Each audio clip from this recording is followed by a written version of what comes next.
Hello everyone, Vintage Sewing Machine Garage here. I thought I would show you what I decided to do with the cord. This cord may or may not have been rewired in the past. It is in remarkably good condition. It is not dry rotted. I don't see any cracking or brittleness. It's not stiff. It's very pliable and flexible. And yet I mentioned to you all that it's always important to inspect a cord. You can do this, again, unplugged. Never do this with it plugged in. Anyway, I take my thumb and forefinger and I go along on all surfaces, both the wide sides as well as here, and I'm looking for anything that's rough or that's going to tell me that that smooth surface is interrupted. This is not a perfect test, but it can be useful. Okay, you still have to take extra caution with any cord. Now, cords fail for a couple of reasons. Either they get old and they dry rot because the rubbers and vinyls, they have a certain lifespan. Some of them have been around a long time, and just exposure to the atmosphere causes them to grade over long periods of time. But one of the things I noticed, and in this case, this cord had electrical tape on it. Okay, but that's not always the case. Sometimes the tape's fallen off, or maybe it was never taped. But cords can be damaged. They can be damaged because something pinches them, which can be caused by any number of, let's get this thing to focus in here for us. Any number of, can't tell if that's coming into focus or not. Maybe that's a little bit better. Anyway, this cord looks like it's either been pinched or chewed on. Who knows? Could have been chewed on by a pet or who knows what. But it's important to note here, as I mentioned, I do not like electrical tape, not at all. And let's see. Here we go. Maybe that's a little bit better for focusing in. Now, electrical cords of this kind are two-wire cords. There's two wires. Each has its own round insulation, right? So it's surrounded by this vinyl rubber product, whatever it is. One of the sides has been damaged to where it's down to the actual copper. Now, it's really important to look to see if this is something you decide you want to try to save. What you do not want in any circumstance is for these two wires to touch each other. That can cause a hazard. It can be dangerous, and it can also really hurt your machine, ruin the motor, amongst other problems. Now, one of the things I notice when I look at this cord is the damage is to the insulation on one wire, but the other wire appears to be okay. And in that case, I'm going to use I have a solution that I'm going to use. And by the way, when you find one spot, that doesn't mean it's the only one. So you've got to keep inspecting the whole cord and go through the whole length of it, which I've done. And the only area I have found is right in here. There's another side here where it looks like it got chafed, but it's still intact. I don't see any failing of the insulation. There's nothing wrong with adding a little bit more. So I'll show you guys what I'm going to do. First, I'm going to take out my, you guessed it, cotton swab here, and I'm going to dip it in alcohol. Why would I do that? Well, cords get dirt, oil, grease, who knows what, dust on them, and I want to take this, and I'm basically just in the section that I'm going to repair, I am going to take rubbing alcohol. This is 99% alcohol. And what I'm trying to do is make sure there's no grease or oil in the area that I'm trying to fix, right? And I'm not just doing the area that's got the damage where you can see the copper, but maybe, I don't know, a quarter or half an inch beyond that, right? And down here, there's a couple more areas, but I think this is okay. This here is still intact. I'm not really worried that we've got any breaks in the insulation material. This insulation is crucial. This is the difference between a safe cord and a cord that can be very dangerous, right? And that's true with any electrical device, not specific to sewing machines. Here's one. Here's an area that's a little, looks like something chewed on it, but it's still intact. Maybe we can put a little repair on there, but I'll show you what we're going to do here. We'll let the alcohol dry. It'll dry very quickly. And Okay, so people have different methods that they use for repairing cords. One of them is called heat shrink. Heat shrink is a material. Well, it looks and feels kind of like rubber, but I'm not sure about the actual makeup of it. But anyway, when you have something that's damaged, let's say you have a cord and there's no plug on it, you can use this. You get the right size relative to the cord. You slip this on, and you always make sure that it's longer than the actual space that you're trying to cover. You put this on, and then you apply heat, either with a heat gun or a hair dryer, or anyway, that will shrink it and insulate it. But I've got a really nice plug, and everything is wired fine. So another option, if you don't want to do heat shrink and save yourself a lot of effort, but it is a good, pretty permanent repair. Again, we've cleaned this surface here. And this is called liquid tape. It's actually not tape at all. This is a product that is basically like a liquid rubber sealant, and you put it on like sort of like paint, and then it has to dry. Now you want to use this in a really well ventilated area because it really stinks. It's not pleasant to be around.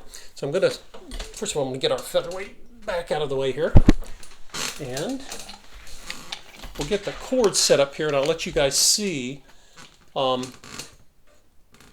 I go about applying this stuff, and then what you want to do once you've put this stuff in or on, say in, on the surface that it's needed.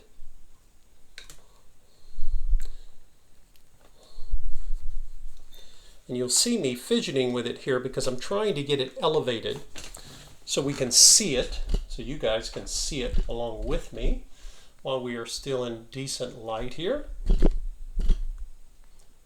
Okay, let's see. Now, again, it doesn't take a lot of this stuff, and it's kind of, you can do different things with it. This applicator is huge, and I don't really want this much out of here. So what am I going to do? I can do different things. I can use a cotton swab. I could use a paintbrush. You have a cheap paintbrush you want to get rid of. But in this case, I think a cotton swab will probably be okay for our purposes. And I think this would be an instance where I want to use one of my Q-tip precision tip cotton swabs. Now, where did I get this? I got this at one of the big box hardware home improvement stores, but any hardware store, a lot of them carry this stuff. One thing to keep in mind, you want to get stuff that's fresh because it has kind of a, it can expire and not work as well. So here's what I'm doing with it, guys. If you watch, I'm going to dab about, I don't know, 1/4 to 1/2 inch on either side, and I'm just dabbing it. I'm not having to do anything where I'm having to make it go into any particular surface here. And I'll get a little bit more here. If you get too much, it can drip on you. It's like a very thick paint, if you will. Now you'll notice I'm coming around, and I'm coming around the other side of the cord, even though it didn't have the tear. And I'm doing that because I want this patch to be kind of one piece. Okay, it's less likely to be pulled off or peeled off. This stuff is and the instructions are on there. So if you get some of this, always read, do what they tell you to do with it. Again, it has a lot of solvent in it, so you're going to want a good ventilation here. You're not going to necessarily like the way it smells, but this stuff will dry. Now, they give you drying times. I can't remember how many hours till you can touch it, and then it needs more time to cure. More is more in this case, so you definitely want to do that. Now, you can say, well, it looks a little clumpy. Yeah, it does, but it's black, and so is the cord, and that's fine. That's more than fine. Now, I can come over here in the second area. It's not compromised. It doesn't have... there's no copper showing here, but this is the other area you guys saw me running the alcohol on. I thought, well, I'll just cover it anyway, just to give it a little bit of extra thickness, because, the insulation, the thicker it is, I think maybe, I don't know if it's more durable, but again, the goal here is to make sure we never come in contact with copper wires. And I'm just going to bring it around the whole surface. Think of it as like a Band-Aid you would wrap around your finger, and I'm just making sure that I'm getting plenty of I'm getting it all the way around so it connects. When this dries, it's going to dry like a rubber patch. Some of you may have patched rubber bicycle tires when you were kids or something. I don't know if that's the same material or not, but this is what I use for the cord. So again, we're going to let this dry, and when we're finished, this should dry solid. Okay, it'll be pliable like rubber, but it won't be wet. Right now it's like paint, right? And it can really stain things, so be extra careful. I've already got it on my finger, so I should be wearing gloves for this, and I normally do. But I wanted to capture the natural light here before it all goes away. Sun will be going down soon. Now, it's important to let this dry as long as you need to for it to be cured. They will give you a range of time, but remember, curing, whether it's stuff like this or caulk or paint, anything that has to cure needs really good humidity levels. By that I mean fairly dry. The more humid it is, the longer it takes. If you're doing this in a cold space like a shed or garage, it will take longer. But give it time, and if they say 24 hours, I give it 48 hours. Why not? I'm going to give it extra time because I want it to basically heal. And again, once this dries, it becomes a permanent seal, and unless it's damaged, it should last as long as the cord does, as far as I know.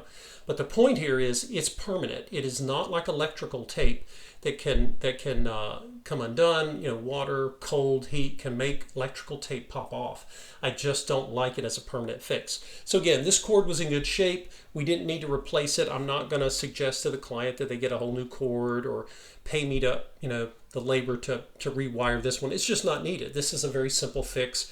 There won't be any extra cost to the client because this is, it took longer to make this video than it normally takes me to put this stuff on. But again, I'm going to let this dry at least 48 hours. I might let it dry several days, just let it have time to cure, do its thing, and it should be great. So it's a nice little way to repair a cord that has been damaged, as long as the cord, you only have one wire where the insulation was damaged. Once you get two exposed copper wires, you got to be extra careful because those wires can't touch. At that point, I would probably recommend replacing the cord.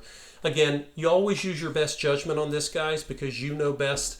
Always err on the side of caution when it comes to cords and electricity. I know I do. This one I feel really good about because of the condition of the cord, so I think we're good here. But if in doubt, always replace the cord. You can actually buy the whole plug and cord assembly if you want. They're very inexpensive. I think I've gotten them for 20 bucks or something. A little bit more, you can even get them included with a new foot pedal. They're not costly.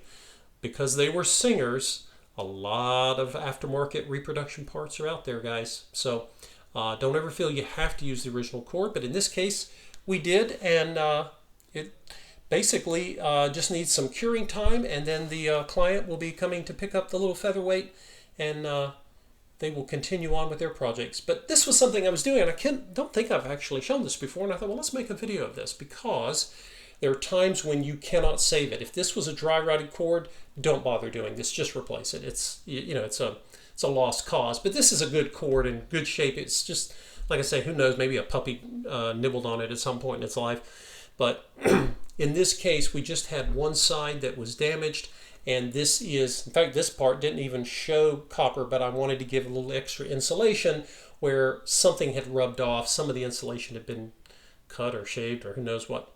Anyway, just another little hint there in terms of getting a sewing machine ready, and don't forget to inspect any machine that you might buy. Check out the cord. And this is especially true if it's not a Singer, and if you're going to have a hard time finding a replacement cord, you really want to know how much that will impact your cost in either money or time to get the machine you've just bought up and running. Thanks for watching, guys.